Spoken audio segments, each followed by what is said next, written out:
Okay, good morning, everyone, and welcome to The Complete Agent, where we are going to be diving into the depths of two individuals, Emily and Sandra, and their business as realtors.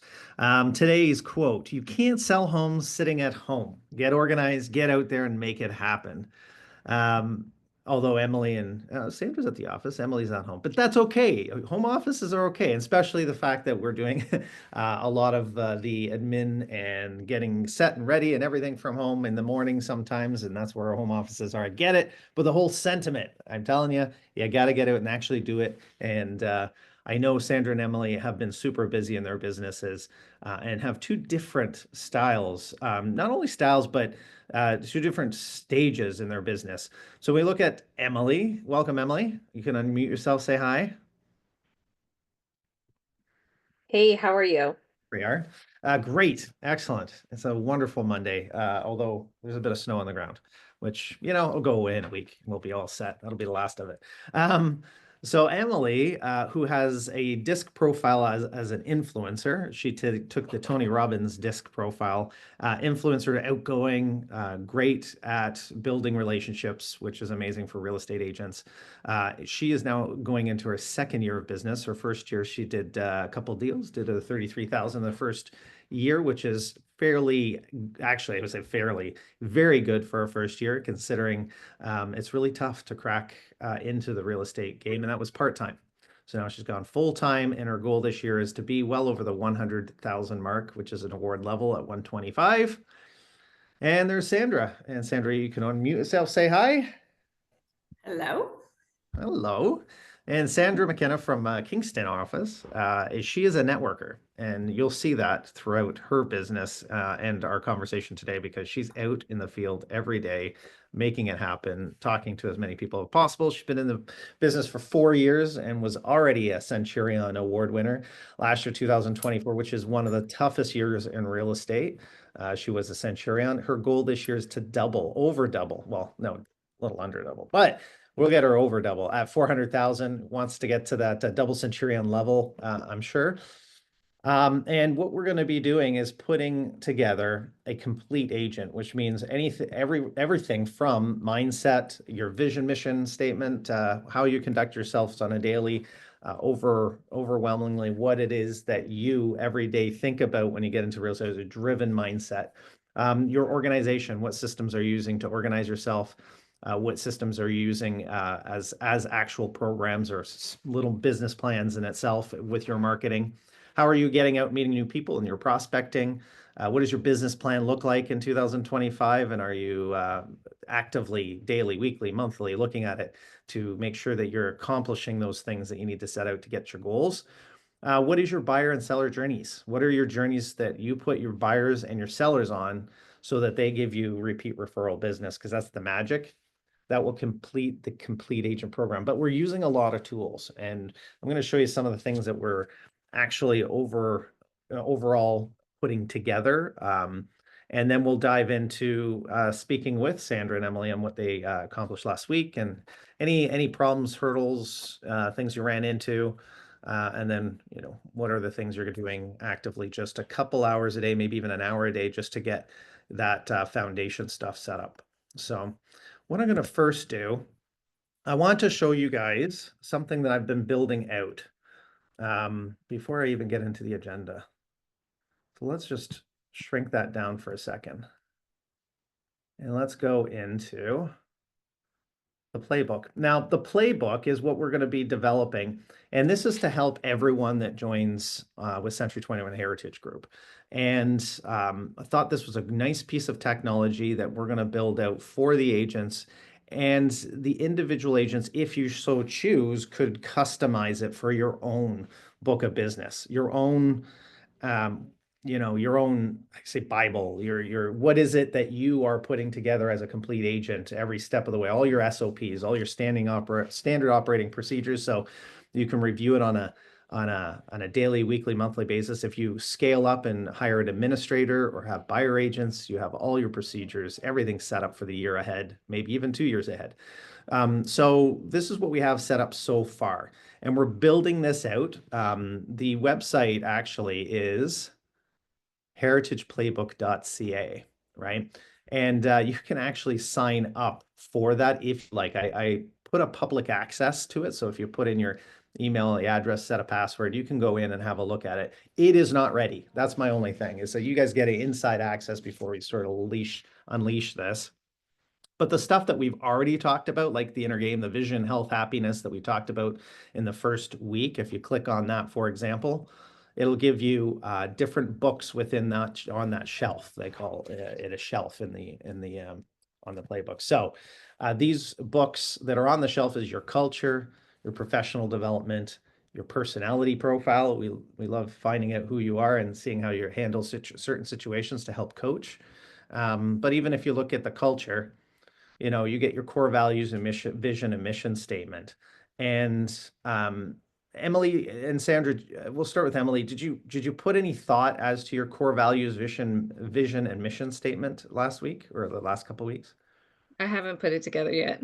Okay, that's okay. And this is where what we're going to do is you can see how this works. There's shelves, there's books, there's pages within those books, there's chapters within those pages. That's how this is all set up. And what we're doing is we're populating it with your standard templates. This happens to be our core value with Century 21 Heritage Group. These are our core values: customer centric, honest respect, passion, fun and enjoyment, embracing change, teamwork. Our vision is driven by family values and solid foundations. We went through that one. And then the mission statement, gold standard in Canadian real estate, and we have your back. So this gives you a good template that you could go in and edit and then create your own. Now, currently, everybody has just the view, right? You can't make changes at this point because we're building it out as a template.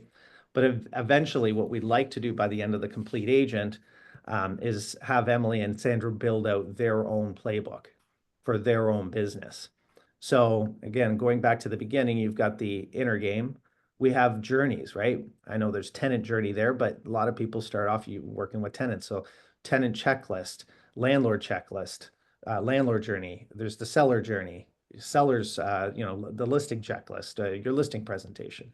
What prospecting activities are you doing and how are you doing them? What are your scripts and dialogues? We're going to go into that. Your yearly business plan. We have a business plan that we've created. Emily has done hers. I think Sandra, we didn't get a chance to go. I know I didn't get a chance to give you a call to go through your business plan, but essentially, we'll go through that with your checklist because you got we'll call it the accountability spreadsheet that we'll go through. Those are the actions. So, and then your marketing, what it is, that puts together your full marketing program. So when we go into marketing, we'll click on that. I'll give you an example of marketing because I was working on that. Your logo and design, what logos, designs, your clickable, what your signage looks like, what your business card looks like, who do you order it from, how do you reorder it? All that stuff is going to be put in one area. So if you're going to update your business card, update your signage, your monthly newsletters, pop buys, what pop buys you're doing and planning, what farming program, if you decide to do farming, what does that look like, the costs, your whole business plan with farming. These are all marketing programs that we're going to have in the playbook so that it's easy access. I think it's going to be pretty cool. Again, landlord, buyer journey, business structure, and then your book of business, your sphere of influence. And these are the things that we're going to really focus on at the beginning, right? Your first one, which is the vision, health, happiness, etc.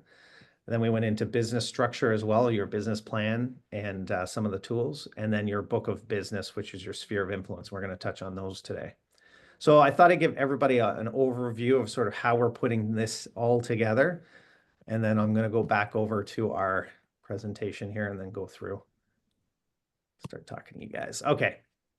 So every week we are going to talk about sphere of influence calls, prospecting, following up, working your CRM, your listings, your buyers, the playbook we just saw, and then any market opportunities based on what's happening in the marketplace, right? I will tell you from a marketplace standpoint what you guys thought, but the open houses is like, when it's nice out, you're getting lots of people. When it's not so nice and snowing, you're not getting as many people. But we had somebody do an open house this weekend, and they only had the one group through. I'm not sure if you guys did any open houses. Emily, Sandra, did you guys do any open houses this weekend? I did too, and it was packed. Oh, good. Hey, that's good. What? Yeah, I had 8 8 groups on the first day and 7 or so on the second. Perfect. So Yeah. people are like, ah, it's crummy out. Let's go see houses. Yeah, I don't know what it was. I mean, I think it's the area. It's a pretty popular area with very few homes listed, and it's, the opportunity for investment. So it's a duplex. So yeah, I think it had a lot to do with, although I shouldn't say that because my model homes were fairly busy too. So Oh, awesome. So let's get right into that then, actually. I'm just going to exit out of this again and go into our spreadsheet here. Since Sandra, you started things off now. There we go. One thing you're going to notice, I'm going to actually bring this bigger if I can. Where's the view setting? There we go.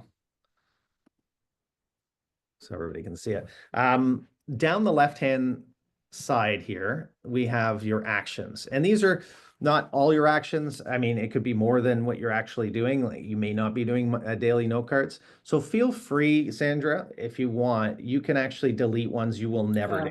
okay, sure. Okay. Yeah. So feel free on that. You may decide never to do a mailed newsletter. I think it'd be the biggest mistake. I'm working on it. Biggest mistake if you, but keep it if you're going to do it, right? And Yeah. maybe in the second month, your goal is to send out 100, Yeah.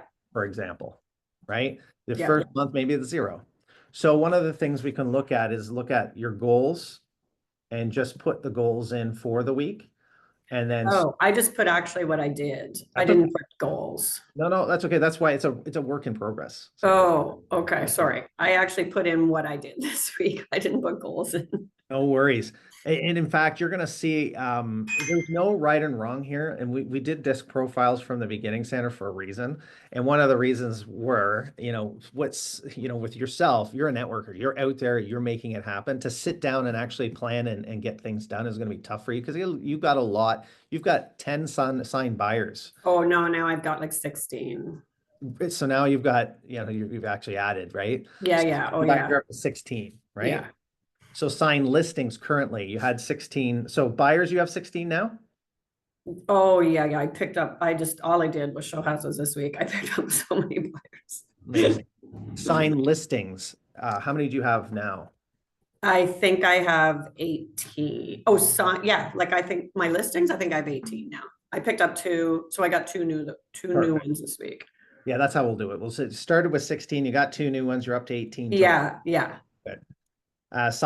Sold by, so you came into the year, you've already closed 5 or firmed up on 5. Oh, yeah, probably more than that. I should check that. Double check. And then listings, how many have you sold this year so far? I sold my own listings. I Yeah. sold one of, I don't know. I'd have to look. I sold one last week of my own. So yeah, you've got 9 here. Just double check that, make sure that that's accurate. And Oh, yeah, sorry. Of my own listings, yeah, I've sold 9. 9. Okay. And then, so none last week though. So you've got 9 total, 6 and 9. Now, Sandra, one of the things to share with people is you also run a new home site. Is that right? Correct. Okay. So selling a necessarily like you're saying, oh my God, 9 listings. How many of those are new home? None of them? 6. 6 are the new homes? Yes. Okay. 6, 8, 7, 8, 9. So you got 3 non-new home. Oh, I'm sorry. You mean of my sold ones? Sorry, I apologize. Yeah. Yeah, so there's 16 listings. Oh, Let's yeah, talk about correct. listings first. How many of the Yes. 16 listings are new homes? 6. 6? Yeah. Okay, so you've 10 listings, 6 of them being, or sorry, 16 listings, 6 of them being new home. Correct. Right. Okay, and you've sold 9 so far. So just it gives everyone an idea like, wow, you're killing it. Okay, well, some of them are new homes and that's also killing it. It's good, right? But the difference between a new home and then getting a listing and getting staging done and going through that whole process of, putting it up, I want to make sure that when we do bring up, your listing your seller journey, for example, that people understand that there's a different business plan for new home sales Absolutely. opposed to, getting somebody ready and up and going. 100%. Right. So super strong on the amount of business you have going here. And on the actual action side of things, this is where we're going to be working with Sandra on setting systems up so that she is spending the highest amount of time on the most productive things and doing very little in terms of administrative. In fact, even taking an hour and a half today to sit with everybody is a big deal, right? And but it's an investment in getting foundationally you set up so you can scale your business and double it, right? So you have currently an assistant working full or part-time right now? Very, very part-time. Okay, so you haven't turned that up yet. Are you planning on turning? Yeah, we're trying, yeah, like we're getting some stuff in place right now. Okay. Yeah, that's where I do want to work, and we'll touch base every Monday, but throughout the week too, if you want to sit with, it's Wendy, right? It's Melissa. Oh, Melissa, sorry. Melissa's working with you. Yeah. Melissa is doing what for you currently? Right now, she's trying to organize all the leads coming in for the paid leads and the open or the model home leads, and we're trying to get it all into Remarketer because I have some people that are on my team that do those, and there's hundreds of them, and we're just trying to get that to a spot where we can follow through with them, and because it is getting busier. So right now she's done a lot of focus on that. She's also going to organize some door knocking in that area within the next, probably as soon as we were supposed to do it this weekend. It was shitty, so we didn't do it. So we're just waiting for the weather to get better right now. So she's doing that. Yeah, it's just been a busy week for sure. Like I probably did 15 showings. I did 4 offers, a bunch, one I'm still working with this morning, but it's a tough market right now. We got bumped out of one. The one went into multiples, and then they set their sights at a certain number. And yeah, it was just, it's a lot of paperwork, a lot of running around, a lot of sitting in front of a computer, just trying to get some stuff done. And it's just, and what did I get done? Nothing. Hopefully my offer today is going to have some luck, but we'll see. So Sandra, one of the things, and we've sat down before and talked about, scaling the business and what you're looking to do with an assistant. You brought up a question like, what am I going to get the assistant to do? What are the things that the assistant can do? Being a networker, do you find that your business is typically you're looking to solve problems from a prospecting standpoint? Because I find that your assistant right now is getting things ready in terms of follow-up on lead sources and prospecting opportunities. Yeah, 100%. Now, do you see like on here all these things that are systems that you could be setting up and opportunities to drive more business? Is there any opportunity for her to start setting up things like your newsletter? Oh, yeah, we've talked about it. So we are working on that too. So we had a meeting this week, and we talked about, mailed newsletters. We talked about email. We talked about trying to get my CRM somewhat organized where we put birthdays in and anniversaries. So I worked on that this week, trying to put in the anniversaries. I mean, there's a lot of people. So, I've just been trying to go through and work on their anniversary of when they bought or sold. I haven't done the birthdays yet. So, but we are trying to get that in place. And I'm also going to try moving forward, make sure that I organize that when I add people to my, once I do a deal, I just want to make sure I've got everybody's information so that I don't have to go back and do it. So yeah, absolutely. That's something that we're working on for sure. So that's great. So there's a portion of time that you can get her doing that. And what about the other question? I was kind of a little bit shocked at some of the things we talked about because it's a little different than most. Your paperwork, right? When it comes to listings, getting, whether it be the MLS data sheet, FinTrack, all that sort of, due diligence stuff. You do that all yourself. Correct. And it could be a buy, it could be a sell. Correct. But you like looking after that paper. I'm nervous. You know what my problem is? I like to do it because I want to make sure everything's done right.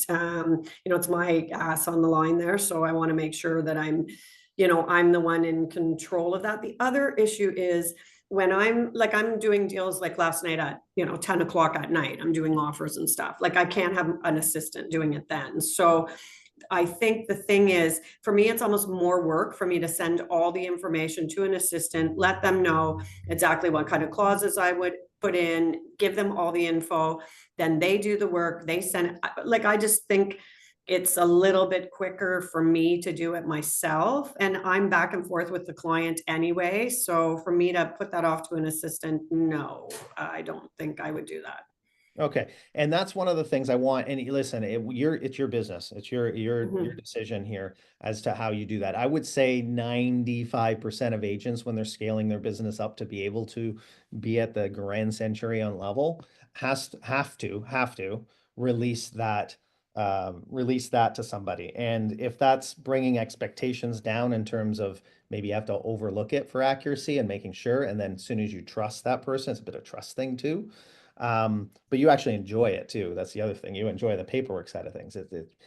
So that is something that I'd like to discuss. And then, for those that are, following along, if anyone feels the same way, it'd be nice to have that discussion because from a business standpoint, I think it's really, really important. And I'm going to go through an exercise. I think now is a good time to do that just really quickly. Sandra, if you're projecting yourself to do 400,000, I got a calculator here, $400,000 next year. Yeah, probably 40. I mean, depends, right? The average home sale here, I if know. you think about it, it's like 10,000, Yeah.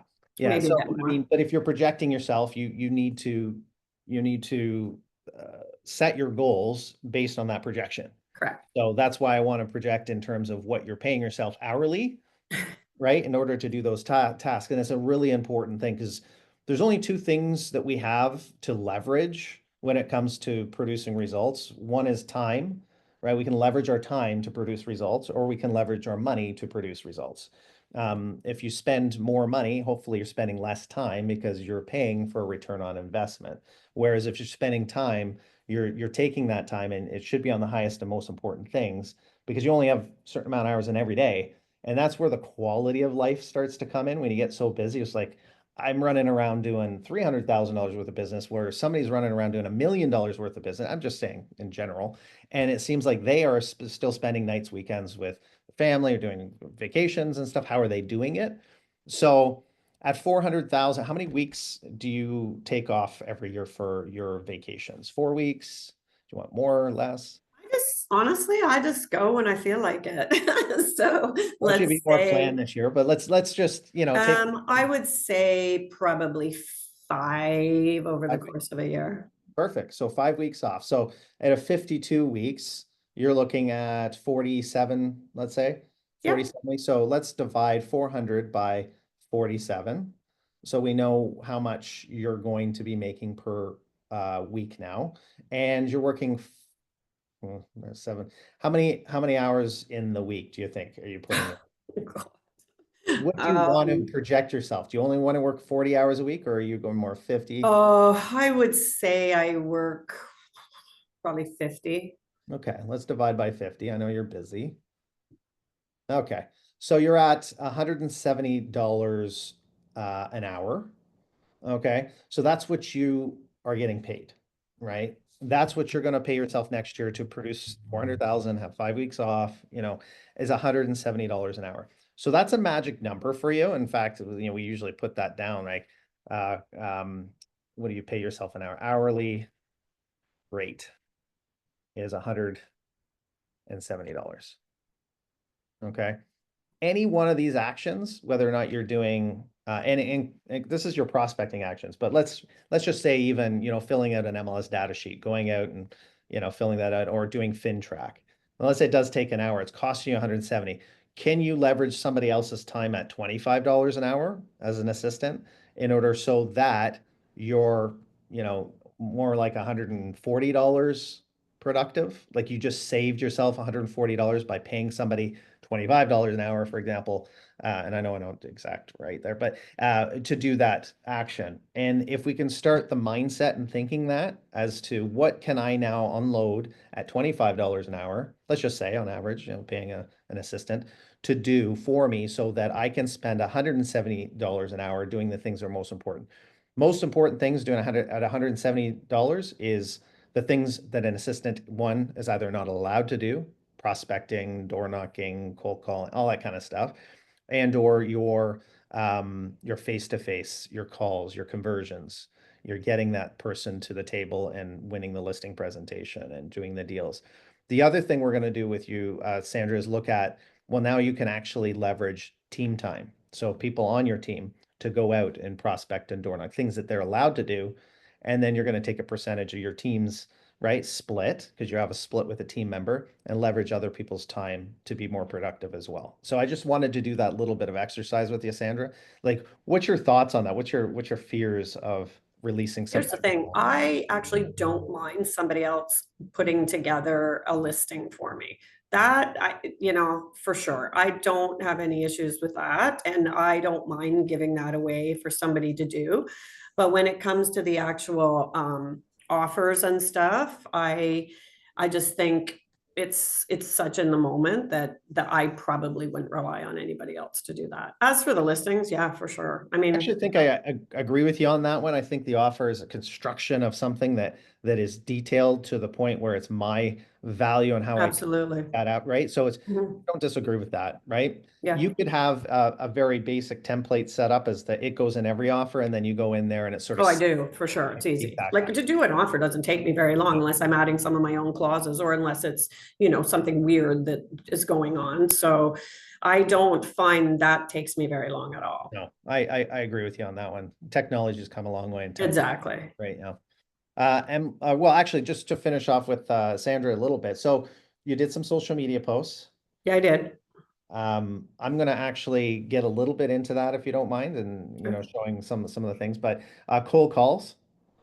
So you Yeah, did I cold calls? did. I did some cold calls just based on uh people that had, I mean, I hadn't met, but they were cold calls of people that had expressed some kind of interest in whether it was a model home or whatever. So, and then I think I did 2 realtor.ca calls too. So I'm gonna call them internet leads, sure. just for the purpose of others knowing the difference. Because when people do cold calls, it literally tell a listing going in, no reason, right? Whereas the Oh yeah, yeah, internet yeah. leads are a Gotcha. reason. Yeah. Right? These 10 leads are a reason to call. They're a little warmer, right? Okay. They're already, Right. expressing in something. Yeah. And then you had 2 open houses, like you said, they're Yep. busy open houses.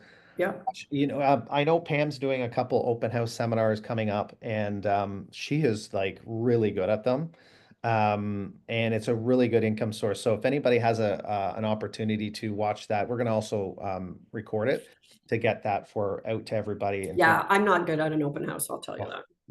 it's all in the prep, and it's all in the little things. 100%. I just go and like, I'm just there. I'm pretty chill at an open house. I don't follow people around. I just kind of let them do their thing, tell them if they have any questions. I mean, I talk a lot. One lady did come back on the second day and she's like, oh, I'm back. I just thought I'd come back and see you. And, so, but I have to admit, I don't make people sign it. Like I definitely don't do it right for sure. I did give out a lot of cards. I did talk to a lot of people and spent some time with them. I can tell pretty quickly whether people are really interested or they're not. But I make sure I give everybody information with my card and stuff. But yeah, it's I for sure I'm not the probably real go-getter at an open house. What I will say though, Sandra, is that there's an innate ability that you have to convert. And I already know this about you. So as much as you'll, say, I'm not really organized, or I don't do things the same way as others, and I'm not like as strategic in the way that you set up your open houses, you have success through open houses. I know you Yeah. do.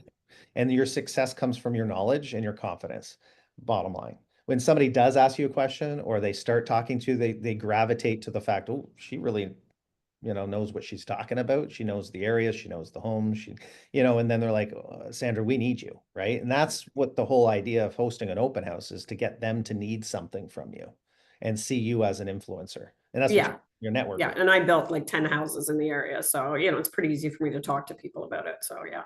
And then your lead follow-up. Yeah, we talked about lead follow-up on the internet leads that are consistently, I guess, following up with you, the ones that are converting over, Yeah, right? I spent some time this week. I had some pretty good ones. So I did spend some time and actually, showed a couple of houses to them. So yeah, I mean, it was, yeah, I think people are more serious right now for sure.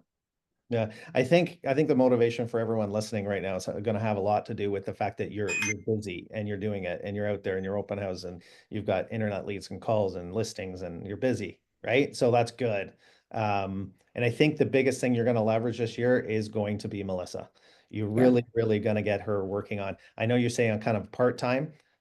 You know, if the biggest thing I could get, just as a heads up, I'm going to put a little bit of pressure and get her full time for you, like really, or somebody full time. Yeah, I Um, don't think she can do it full time, but somebody yeah. might, but you know what? You can have more than one. We have Yeah, you're right. Exactly. I actually do have another one in my pocket, and yeah, she's actually doing all my, I'm relisting a bunch of things that are either coming up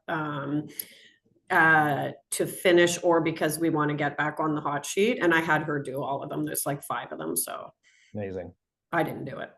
awesome.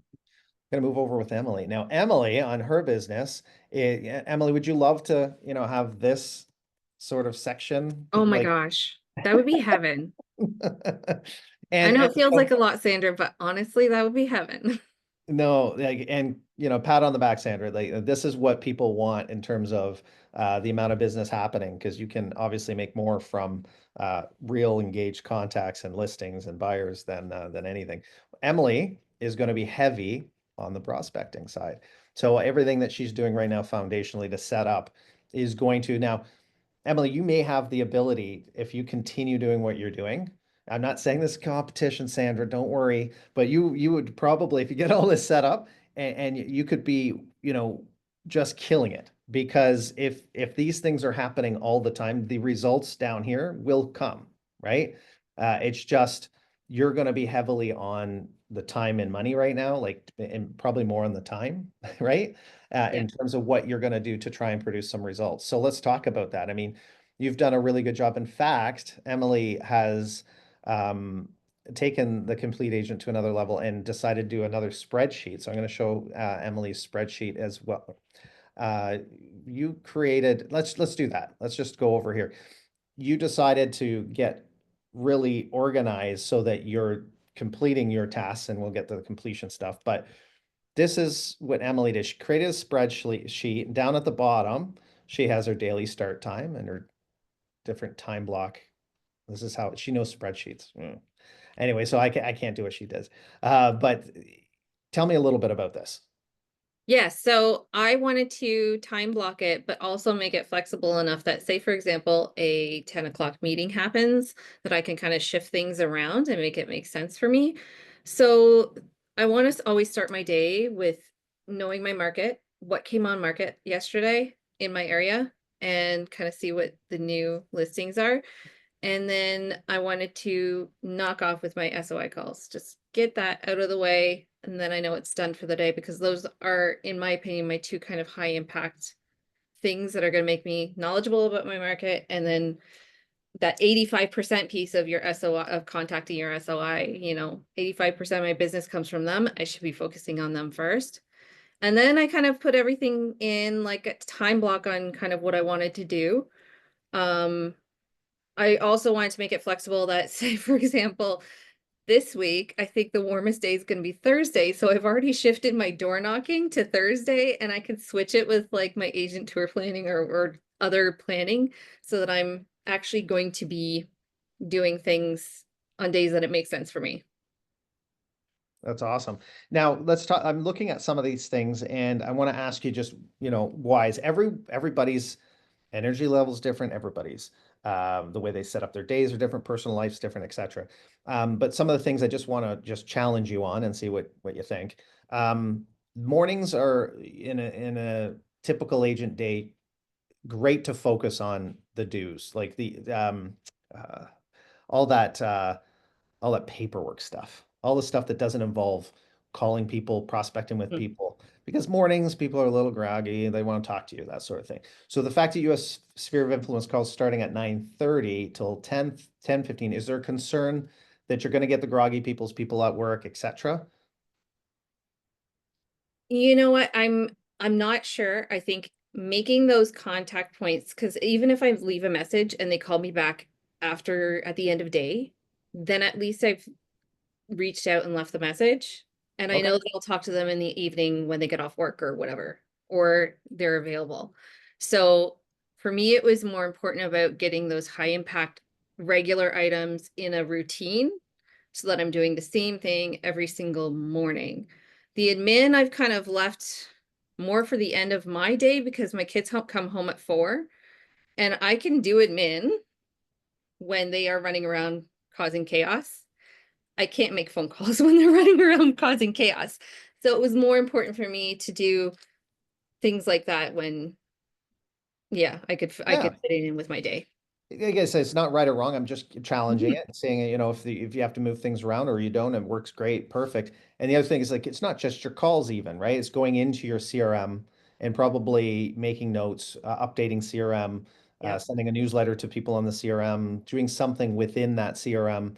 And then of course making those calls and or texts or messages or leaving messages, so you're working your sphere between 9:30 and 10:15. 45 minutes of working your sphere of influence, which I Yeah. think is great. Your paperwork side of things is not needing to be time blocked yet because you don't have 16 listings to worry about. Yeah. So it's different than Sandra's. Social media is great, and then you've got like open houses and networking and birthday cards as well throughout the week on social media. So you've time blocked that stuff. Lots of door knock cold calling in the afternoons, which again, great. That's sort of where I would normally see a lot of your prospecting for sure, which is Mhm. great. And then open for admin or training in the afternoons. And then of course your evenings. Your evenings, one of the things is like open, you'll be putting stuff in there as you get Yeah. clients showing properties and all that kind of stuff, right? Yep. So this is great. Was there anything else? I don't think along the bottom, but this is sort of a time That block. was the only major tab. It's just the Yeah. way my computer broke it out. So yeah. So going into this, your pop buys, do we redefine what pop buys are? If you just, We did. Yes. okay, Yeah. perfect. So I'm looking now at some options of what I'm gonna do. I'd like to make them kind of seasonally themed, which I think is pretty popular what you do. But yeah, I'm gonna be definitely dividing, once I get my CRM in order, I'll be dividing it by area because I have to drive to Newmarket, to Aurora, to East Gwillimbury to kind of hit one target area at a time. I was talking to agents within the office, including yourself, Emily, last week. And I sometimes don't realize because I just assume everybody knows what a pop buy is. Like it's just, and because of 20 years of doing it, I've forgotten that there are a lot of questions on pop buys. A lot of people are like, you know, what sort of price range? How do I put it together? What sort of saying? And, that sort of thing. So anytime that you do have, and you showed yours, and I was saying, you come up with something. The traditional pop buys are going to be something that has a creative saying. In fact, I just ripped one of the cards off this morning. I saw the home team had a flashlight, and I grabbed one from them. So I was going around the office with this little flashlight. And I should go grab it right now. And it came with a card on it, and it had a creative saying, Yep. that had to do with real estate in terms of, brightening up their, home or something like it's just something creative that goes along with it. And these flashlights you can get on AliExpress for probably $1.20 each or something. It's, you know, so there's lots of ideas. In fact, in the playbook, I think I'll do the 501 different pop by ideas, the Pinterest site that somebody created. And there's so many different ones out there. So um, your business pop buys are different than that was the other thing is your business pop buys. I thought was great. I used to do the same thing. Yep. And that was your chapstick. And it's a whole bunch of them that you put at the front of a business and then you put your Yep. card and your information on there. Do you leave a bunch of cards, Emily? I do, but my phone number and all that contact information is on the chapstick as well. Okay, so you can take a picture. Is there a QR Yeah. code? No, there isn't a QR code. I haven't gotten that tech savvy yet. So QR codes 5 years ago is different from QR codes today. It's taken a while for people to be on to QR codes, but I think we're there now. I think Yeah. QR codes are there. People are using them. Maybe an idea to include. Yep. Your sphere of influence calls have been going well. How have they been doing? Yeah, just kind of reaching out and kind of seeing where everybody is, how they're doing with, life more than anything. And then just trying to slide in there that if they're planning a move, if they have any friends or family that are planning a move, to give me a call. Okay. Are you getting addresses and phone numbers, or are you calling just to say hi? How are you doing it? What's your dialogue right now? I'm mostly doing it kind of as a hi, how are you? If I get kind of an inkling that there is possibly a potential there, then I will. All my sphere, I'm filling in all their addresses, birth dates, and everything like that. So I'm making a more complete sphere list. I'm up to 130 addresses. So Great. yay for that. Okay. Yeah. Some of them are out of province, so obviously they're not gonna be part of my marketing plans, but it's been going pretty well collecting those. And then the conversations are just kind of more organic and fluid, you know. One of the things that I get asked a lot, and you brought it up, is people that are not living in the areas you sell houses. Mhm. Does it matter? So I'm going to continue to send them birthday cards. I'm going to continue to send them little hi, how are yous, but I'm not going to be sending a market update to Alberta. No, but are you going to? Yeah. They're not going to be on my kits list, for example, for So my just so you know, kit, the one thing I will say about kits, you're using kits, is not geographically, um, they don't send market updates. No, no, that's So true. it works in Alberta, it works in Ontario. So I'm going to focus the mailed ones. I was planning, this is what my plan was, and feel free to challenge me on this. My plan was anybody in Ontario, I would send them a mailed newsletter. And I've also subscribed to the e-newsletter part, and anybody who's outside of Ontario would be part of the e-newsletter I group would do as the well. actually, I would, so without going too deep into it for timing, but the bottom line is it doesn't matter where the person lives in the world, right? If they met you and know you live in this area, they have a referral opportunity. They're Yeah, probably more referral opportunity than somebody that lives here that never gives referrals, if they're the right people, right? You'll actually get more referrals from somebody who lives in Calgary that just knows that they have a lot of people that are moving in and out Toronto area. They're your Toronto realtor. The best thing about somebody who lives in Calgary is they don't have a neighbor that's a real estate agent that sells in Ontario, right? true, true. Think about the Yeah, competition that's in Ontario, right? Whereas there's nothing there. They are your number one. Anybody they know that's moving to Ontario, you're getting a call. true. They're probably a better referral source and more business than anyone. So send Okay, send everything to them sure. other than your specific like the e-newsletters. If they have market stats, yeah, maybe they want to know what's going on back home, but for the most part, you probably, not going to do that. Yeah. Right. Okay. So email, text, auto touches, that's what, so those are the emails, the kind of the newsletters that are emailed out, that sort of stuff. The mailed newsletter is the big one that you're going to get next month set up. Um, I would work I on, did automate one. So using the remarketer tools, yep. I did create one that was a St. Patrick's Day themed. I would be lucky to get your referrals. It would be, such a stroke of luck, I had ChatGPT kind of help me draft it, about, can I get your referrals St. Patty's Day saying thank you, and I'm lucky to have My, you. my hardest thing to get agents to do in coaching when I coach with them is the mailed newsletter. I'd love to Mhm. continue the conversation. It's the mail news I have a hardest time. The most productive thing that anyone can do that I feel like even over open, like, is to remind people every month. You're 120 people by paper, not by email, not by call. Like, yeah, calls are great, but you're going to get Right. busy. Not going to be able to make. So consistently for 20 years, like this is something. And those who do it, right? I was again a team in the office today, Mark will tell you, Mark Sador, if you want to call him and say, what do you think? But he's been doing it for 15 years. And he's Mhm. like, Eryn, I don't understand why people just don't do it. He just pays the, the $100 a month or whatever it is. It's not a big, but he gets calls off his newsletters. And Yeah. so just in terms of the most important thing to get set up, that is, I think. It's in the works. Kits has sent me all the sign up stuff and I've got my Perfect. login now. So And then of next course month these I'm. auto email newsletters and custom newsletters are going to show you in Remarketer. Amazing. Mhm. Birthday cards, so good, right? So you did 8 last month, um, or last week. But yeah, you do at the beginning of the week or the month, sorry, and you get them done for the month. That's great. And by the way, if you can ask when you're making your calls to your sphere, just to update their birthdays, that's great. Kids' birth, anybody in that family, right? Yeah. 2 note cards. So you started, is that the first time you've done note cards? No, I've done them before. I have a hard time finding things. I think I mentioned this last week, finding things to send a note card about. So yeah, Yeah, I'm start thinking.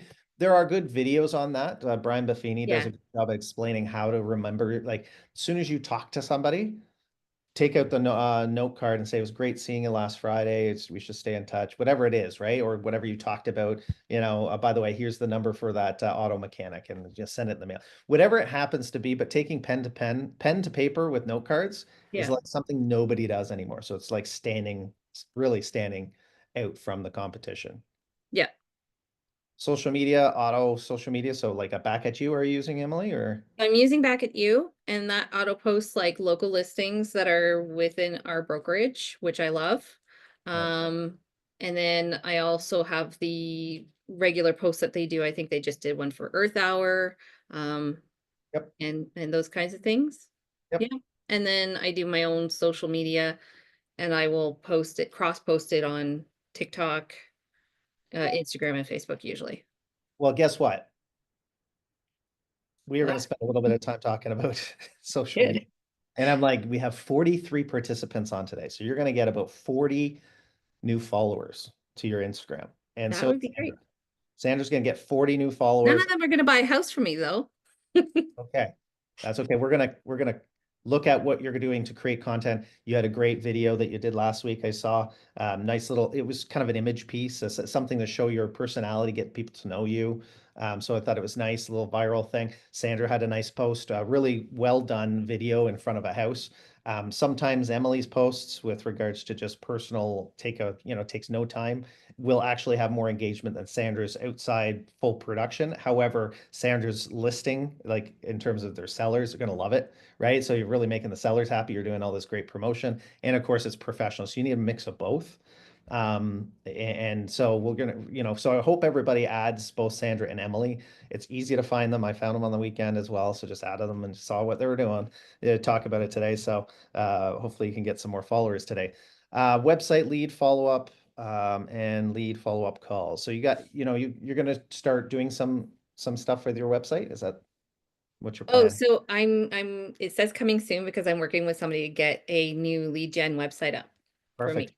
And who Mhm. are you working with, if you don't mind sharing? It is a student. It is my daughter's boyfriend who is currently in school for website design and Oh, that's computer amazing. stuff. Those are the So best contact. Emily, that's awesome. Like, fantastic. Yeah. yeah, fantastic.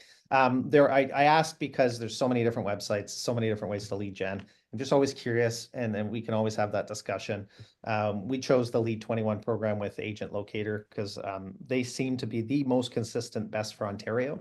There's a lot of stuff that's throughout US, and I love talking about lead gen. They all work if you do it right, but the reality is some are more expensive, some don't know the area, some understand Ontario and the nuances and stuff. And then other people get really customized, which sounds like what you're doing is customizing some, website stuff that are little different than everyone else, which is good, stands out, ahead of the competition.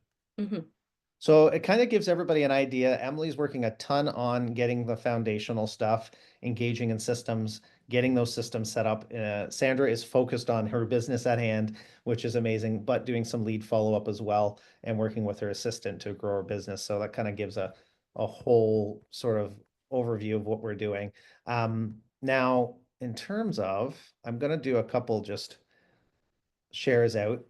You've got Farshid here that has an example of a pop by that he did. It's called I6. Well, he said he put on the front of a packet that contains seeds in it for the spring. I succeed because of clients like you. So he's popping those by and giving them as gifts. Nice little creative. This good example of what you attach to an item. And then another one here, Anna did Heart and Soul Team, Anna Shirazi, what does she have? Something about your sweet referrals are the coolest part of my business. And then she's got bubbly stuff and she's got a package of things. I can't really see how many things are in there. Anyway, so that's an example of what she did. Now, one thing I will tell you about Anna's business, again, #1 team in the company last year. Anna just thrives off of pop buys, 4 pop buys every single year, usually over 100 every single time she does it. She says she picks up a minimum of 4 listings and or buys from every session of pop buys she does. But she's organized. She has the list of 400 people. She has the addresses.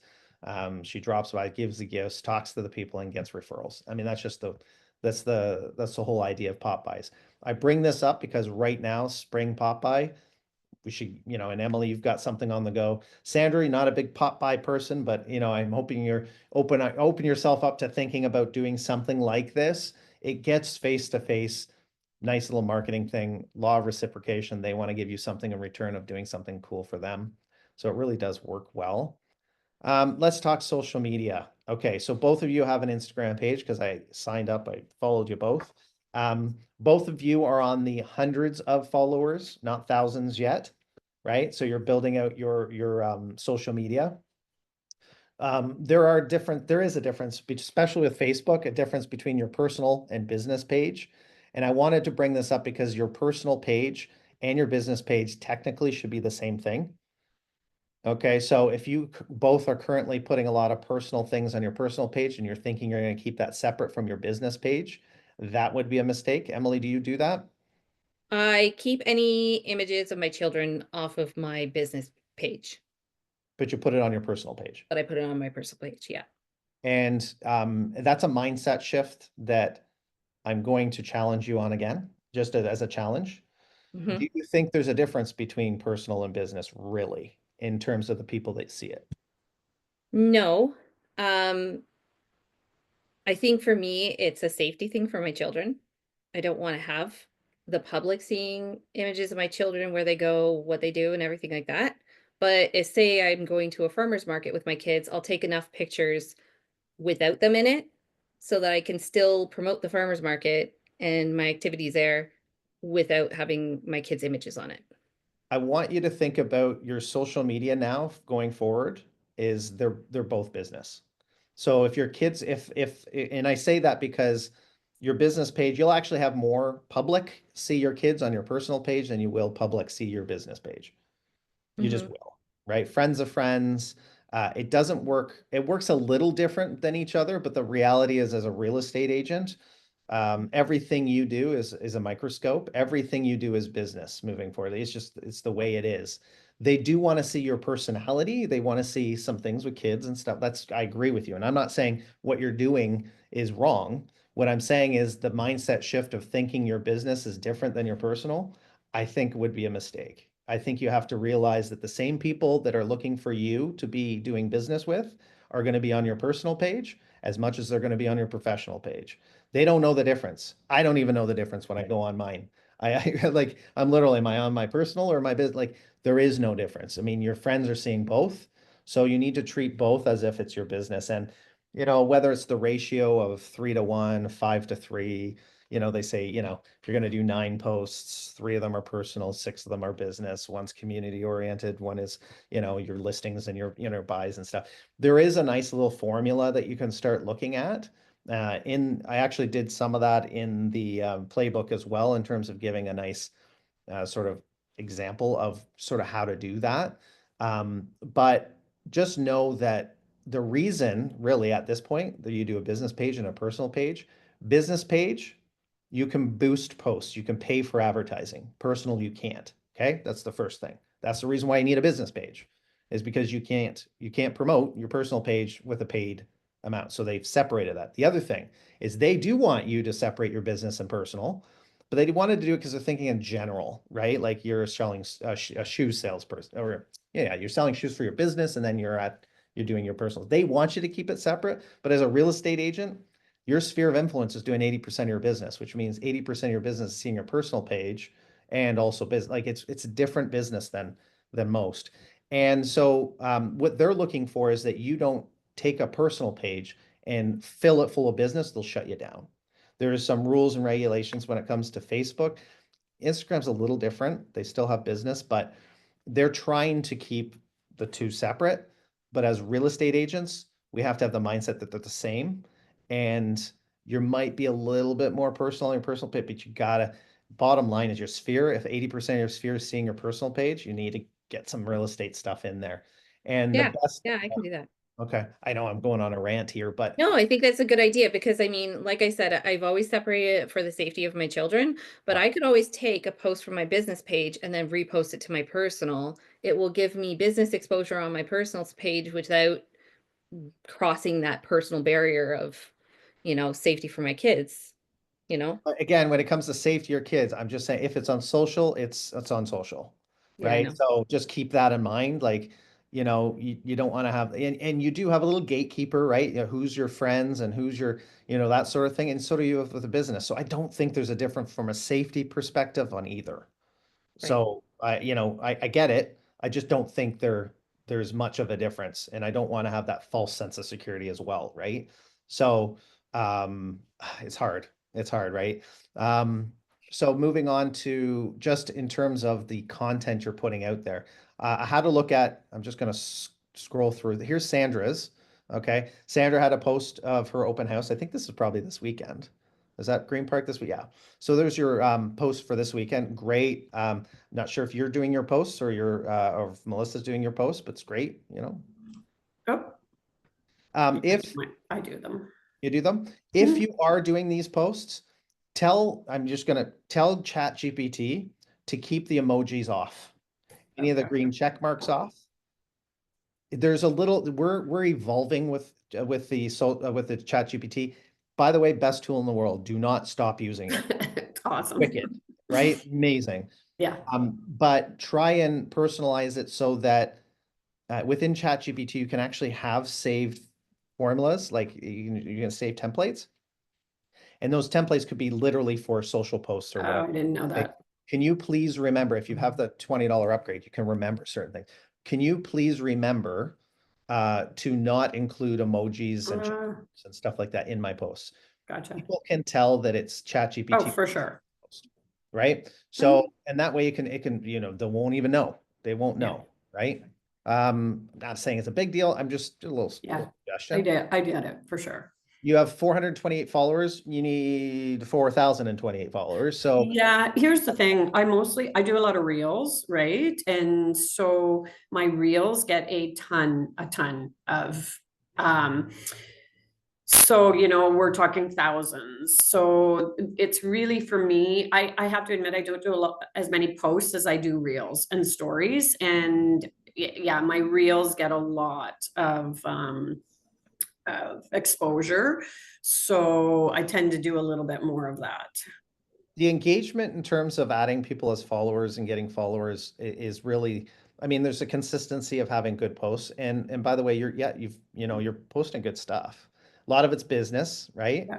So you are seeing, people probably aren't going to be following as much if they don't want to always see houses and stuff. But Sure. right. So the more creative you can be in. Yeah, and I do that in my stories. Honestly, to tell you the truth, my stories are way more personal than my posts. And so we're going to talk little strategies in order to get more followers, right? Keep in mind, we really talk a lot about you guys and your business and how to get more followers. And we're going to have to do the same for our company because I still think our company followers still need to be better than what it is as well. So we need to spend it. But the problem with social media is it's time, right? So, and to get followers, you need interaction. I The know. best person to really, and I talked about this last week, is Gary Vaynerchuk.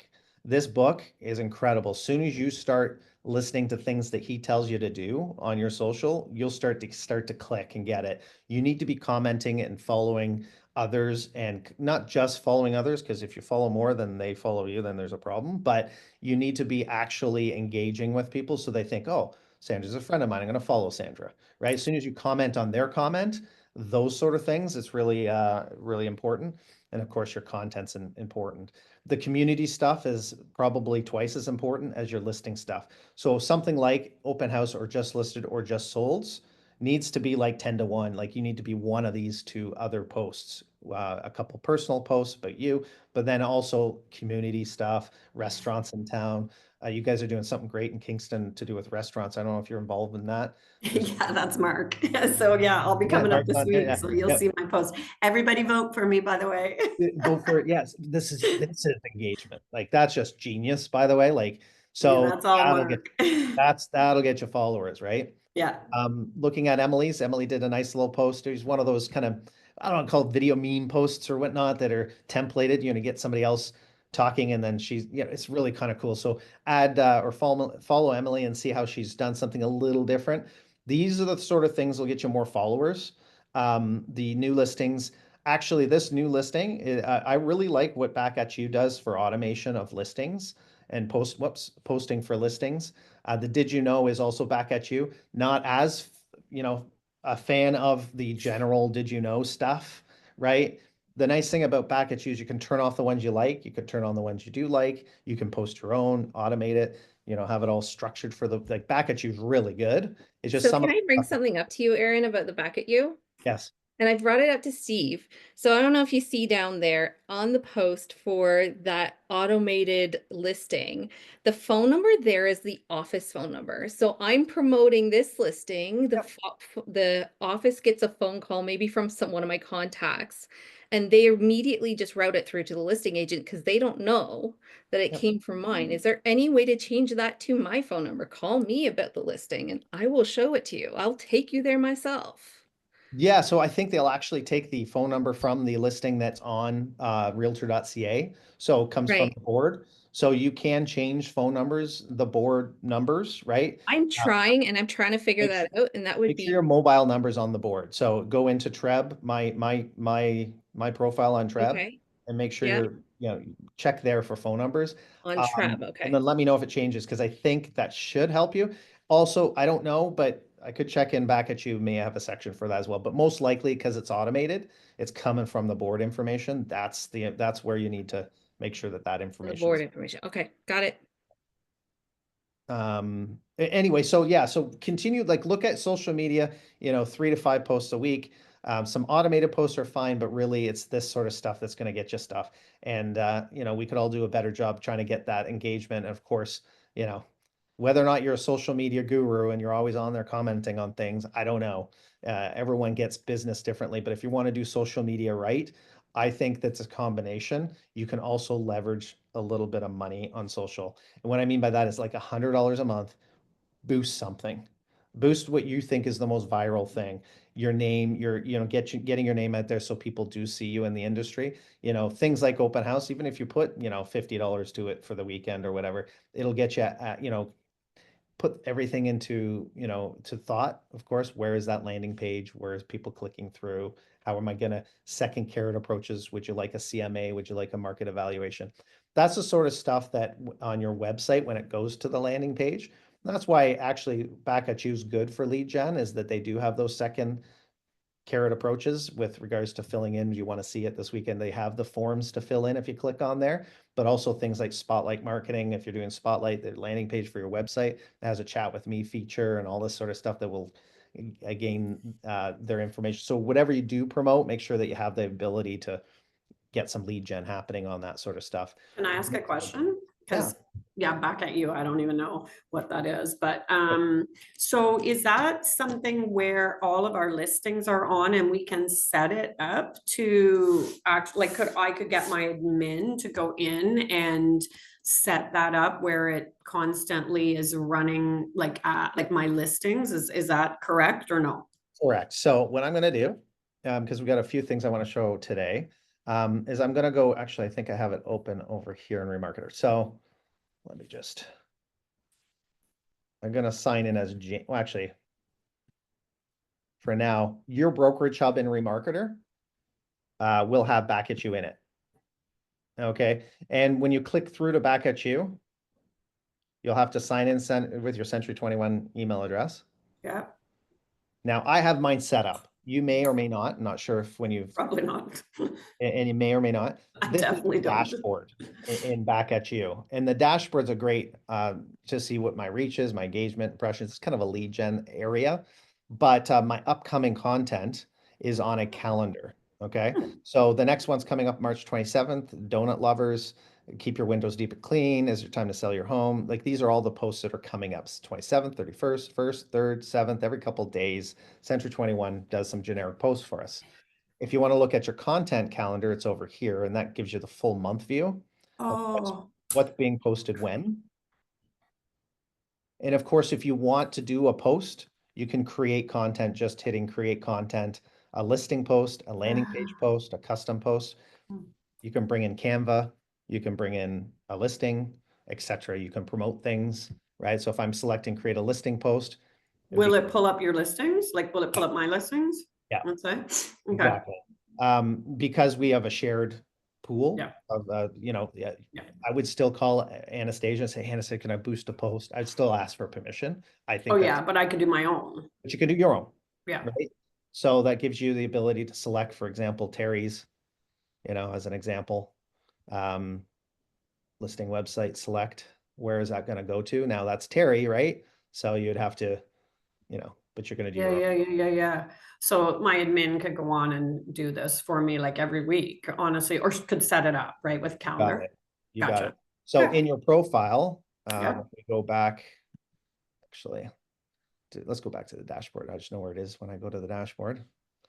I think I'm set up actually as a company account, I notice, but I do have it connected to Facebook, Instagram, X, LinkedIn, YouTube, and TikTok. So it says all connected and tells me where it's connected. And I mean, there's a lot. I mean, it's a whole lead gen thing too. So as as you boost posts, so for example, if I wanted to boost this, I can hit advertise. Mm. And this is, well, how much do you want to spend? Where do you want to, where do you want to target it? Right? People living in the Newmarket plus 25 miles. I can change that. Hit continue. It's an easy way just to put some dollars towards a listing and or, a social post. Gotcha. And it's easier. Keep in mind, it's like 10% cost, right? So if you spend 100, $10 will go back at you, right? Whereas if you use Facebook, it's harder because you got to know how to do it, but you can do it through Facebook as well. It's not as easy. So, and you won't cost you the 10%. So it just depends on how you're doing it. For me to show you guys how to, this is the easiest way and it's worth the 10% because, it's just done for you. But if you get an assistant to do it, you may say, hey, I'm paying you. Why don't you do it for me on Facebook, right? Now you're paying them to do it. It's probably costing you 10% anyway because you're paying them, right? So it's just time, right? But back at you's a really good social media one-stop shop for real estate. One thing I could say as a small tip for everyone out there, you can actually go in on Back at You and change the photos for existing posts. So for example, on Spring, I wanted to have one with my name, my phone number, and my own picture. So they're not inundated from all the C21 friends with the same picture. Just a small thing to Perfect. yourself. Yep, absolutely. What I did want to show, because this is the biggest piece of homework for everyone, is when you're in Remarketer, there's so many things you can do in here. And the first thing you want to do, of course, is add contacts. So this is your contact manager, and you can add contacts a couple different ways, right? You can do it individually by just hitting add new, or you can upload a CSV import file. If you're not familiar with what that is, probably best to do add new one by one. But if you want to play with that, it won't mess things up unless you already have stuff set up. If you're brand new and you want to import your whole list, it should be fine because you can always delete and re-add if you. But essentially what a CSV file is, it is a spreadsheet file. So like an Excel spreadsheet. It just has a .csv on the end. So when you export it, it's in a CSV format, and that gives you columns. And those columns that are in your spreadsheet will have to be matched up with the columns in here. So for example, the full name of a person, the email, the city, the phone, these are all columns, right? So the way you organize it, bringing it in is the way it'll display here. And then of course, when it is in here, you can change this a little bit. Mine will look a little different than yours because I decided in my tools, and my Mac is going to die if I don't plug it in, I better do that. The organization is for better searching and exporting of things or trying to find the people that you engage with the most, etc. So like the tag section, if I want to find anybody that have been brought into the system that I added as an income properties, I can type in income and all my income property people can, all my tenants, if my tenants are tagged, tenants come up, right? It just depends on how we're tagging people within the CRM. So I know it's a little bit of, just to simplify it, go to the contact manager, just hit add new. and you can add the person's name. Jim, I always do Jim Smith. Jim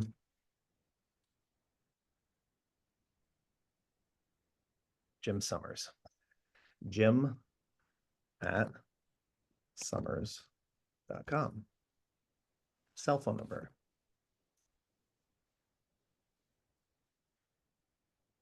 Home number, office number, date of birth. So when you're calling and you're asking, oh, by the way, when's your birthday? And you can send them a birthday card. The system will automate birthdays as well. You put your addresses in, cities, postal codes, provinces, etc. Business name if they are out of business, business type if you want to put business type in, job titles, categories. Now, categories is just another way to sort.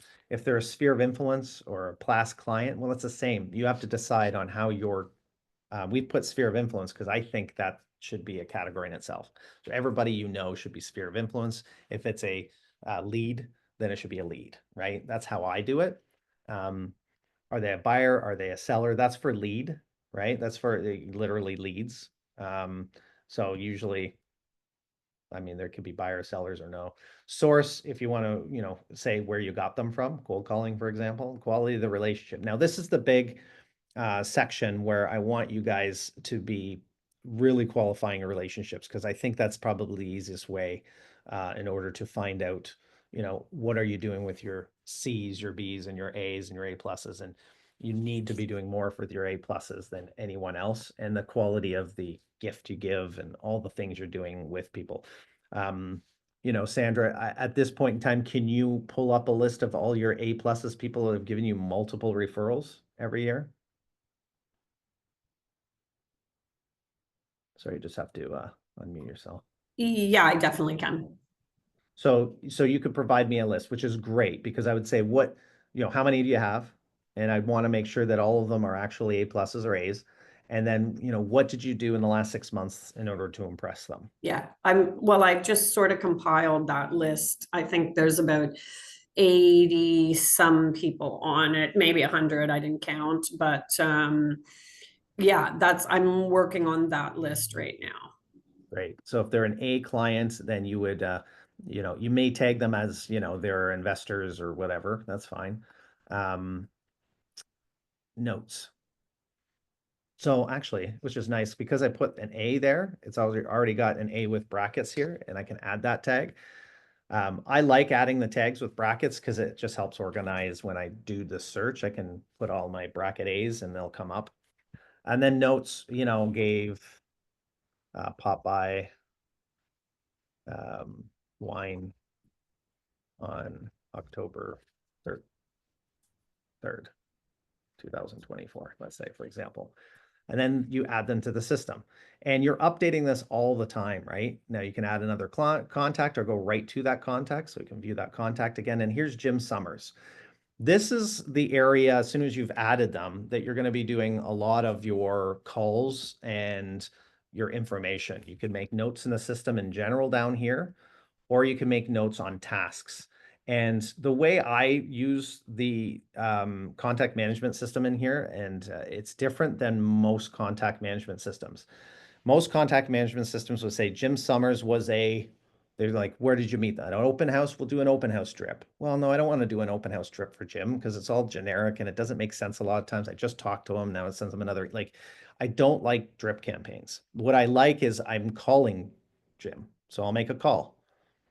And when I make that call, actually, I don't have a phone number thing here. So I will go to task, pending action, new task. Add new task there. So this is a call, and I called to get a birthday. Let's say that hey, I've got a new birthday program every year. I don't want to forget your birthday again. I noticed I forgot it last year. If you give me, and then you can say, didn't answer, left message. Soon as you go to leave the message, set a reminder, okay, to do something in the future, right? So for example, due date, left message, call again. And then I'm going to say, I'm going to call again on Thursday.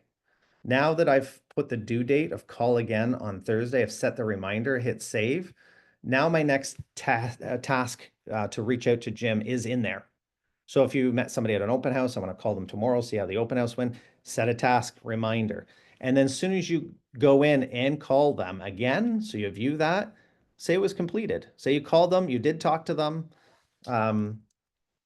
talked, looking for a house, just make your notes, hit complete, hit save, but then add your new task, call again next week, right? Follow up. Likes 123 Main Street. Set a reminder and hit save. Now I've got another reminder.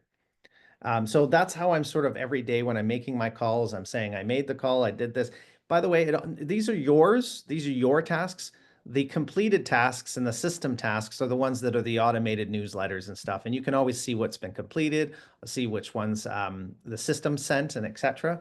So, and then you've got their profile, their family. You can add new people in their family. You can add a spouse, a kid, all that information in there. You can connect it with that spouse if they're in your CRM as well. Special occasions. This is great this year. So if you, for example, sold their house last year, you can say, select a month. Let's just do January. Select year 2025. Occasion name, home anniversary. Oops. Two ends. And you can make a note in it and hit save. That's going to now remind you, and you can make notes in the system in order that those special occasions come up and I can send them a home anniversary. And it could be anything. Again, just special occasions. It could be the birth of their kid. It could be anything. If they have transactions, you have the upgrade for transactions. There's an upgrade for transactions. If you want to do that, I don't. Accounting as well, but you're nurturing.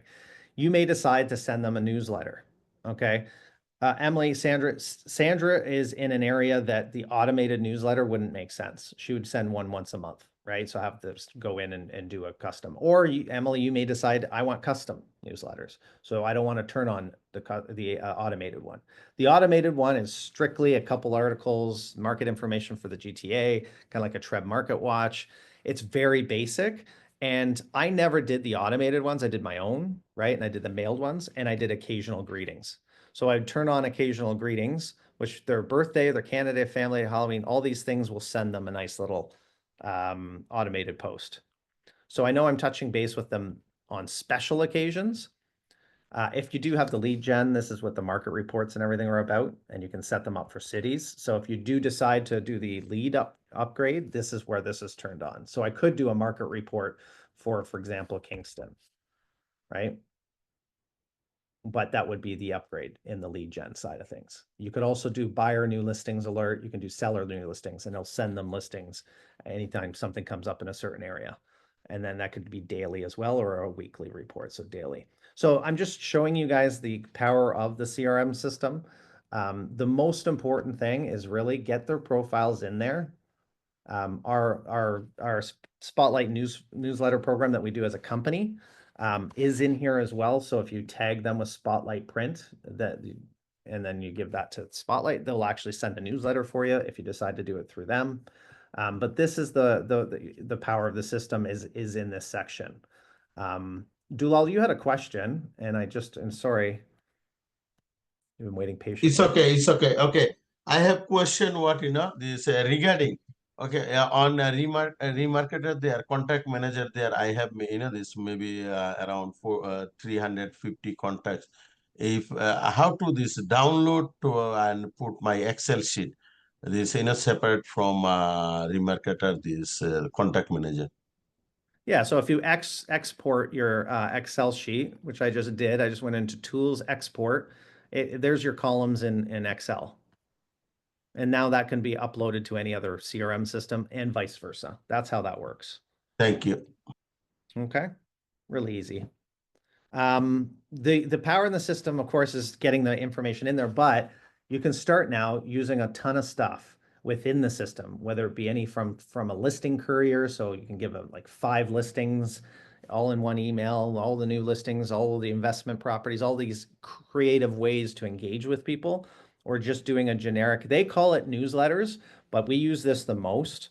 Okay. And it doesn't have to be a newsletter, right? It can be it says custom newsletter. It's literally a custom email piece. And it can be anything you want in terms of market watch stuff. It could be your text, images, videos from YouTube, news articles. There was a good news article I think I just saw about US tariffs, right? So US tariffs and Canadian imports raising construction costs, housing affordability. You know, there's the news that's being put into an email already for you. You can do a market watch. The local market watch for Newmarket, for example. So it gives you information. Sold to list price is 100% now. 56 sold properties last month. Average days on market's 19, so it's come down quite a bit, and the average sold price is there. It just gives you some basic market watch information. Any of the listings that you have that's automated in the listing side of things, I can add. So I can add a listing as an example, right? Breakers, titles, everything. But very quickly, you can create what I'd like to see you guys do is let's get this list in there, and then we can start saying, okay, this month, what I'm going to suggest is right now there's an opportunity with the cottage market. So I'm going to say there's a really nice cottage up Halliburton going for an $8.99. We'll probably create a newsletter, put that $8.99 cottage and say cottage property market has dropped 26% or something crazy like that. That makes sense. And then we'll put it in and say, have you ever thought about buying a cottage? You know, if you have a cottage for sale, would you like a market, snapshot? Is anything that you want to do in terms of to specifically look at niches? Because when we go back to what we were talking about before with the complete agents, what's your niche? That's what's going to get people engagement, right? Not because, clean your gutters this spring, right? On social or in your newsletters or the things you're sending out or talking about or the videos you do. So anytime we're talking about creating content moving forward with Sandra and Emily, my suggestion, Sandra, next time you do a video outside of a house or something like that, you could do your generic listing videos or open house videos. That's something different. But when you're in there and you got something cool in the basement that they did, or something specific about spring thaw, but check this out. This is where the grading of the property is really important. As you can see, this property is grading towards the house. That's getting a lot of water in the basement. And you show it on the video in front of the house. Like, that's a niche type post, right? It's about the grading. Sandra, sorry, you're gonna.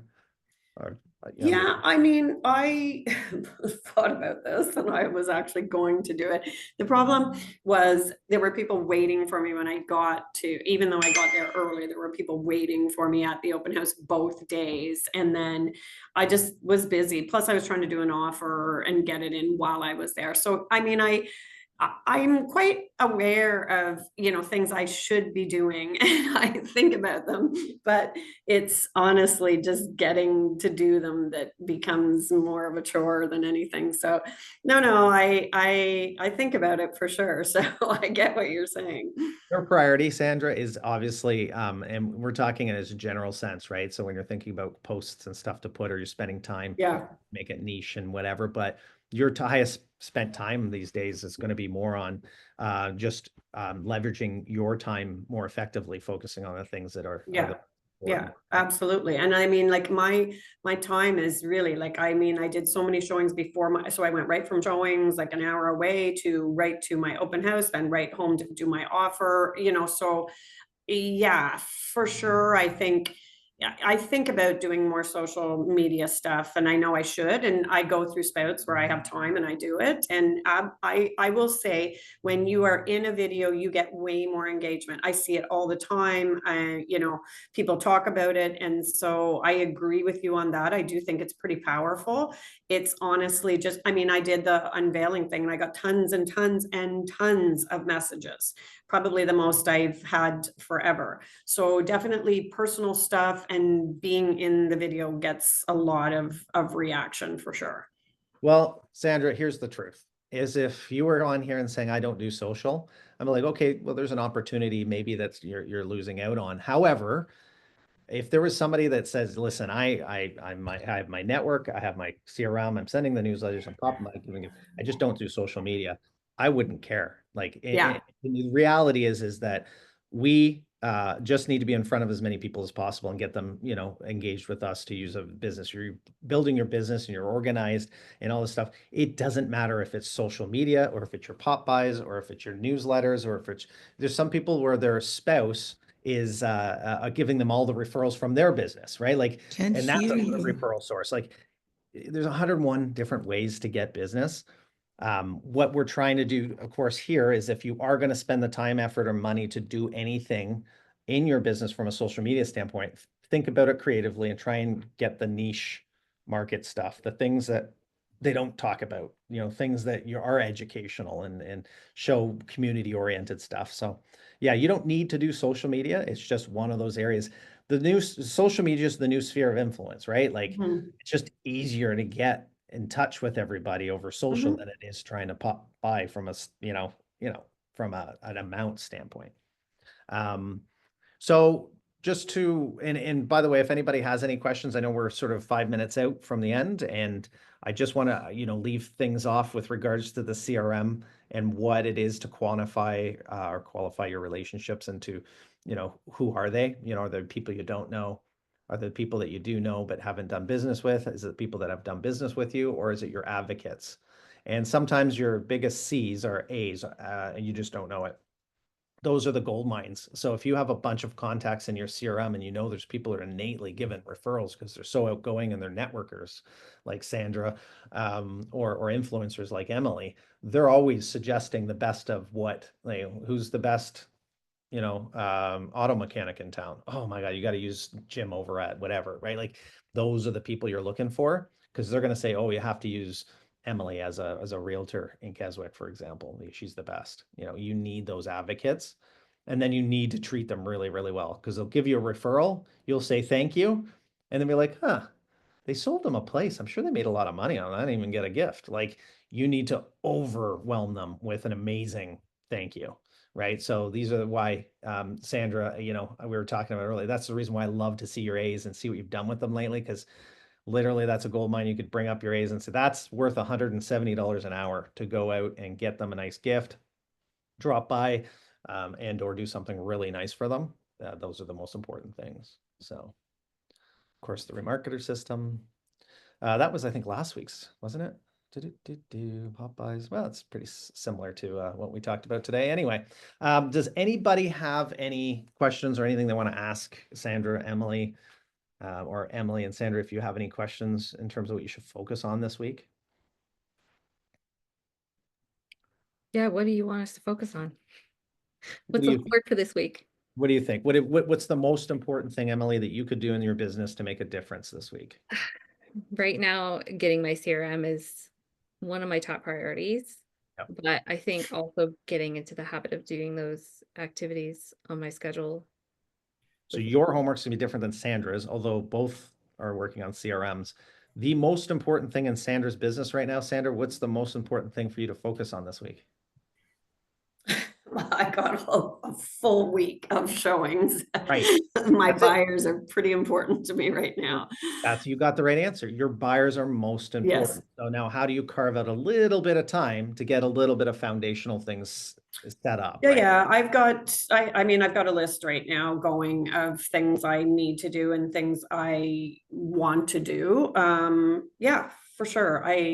But right now it's just literally, if I can secure one deal this week, I'll be super happy with getting at least one conditional offer or one offer probably accepted. We'll see. But yeah, I have a busy week this week.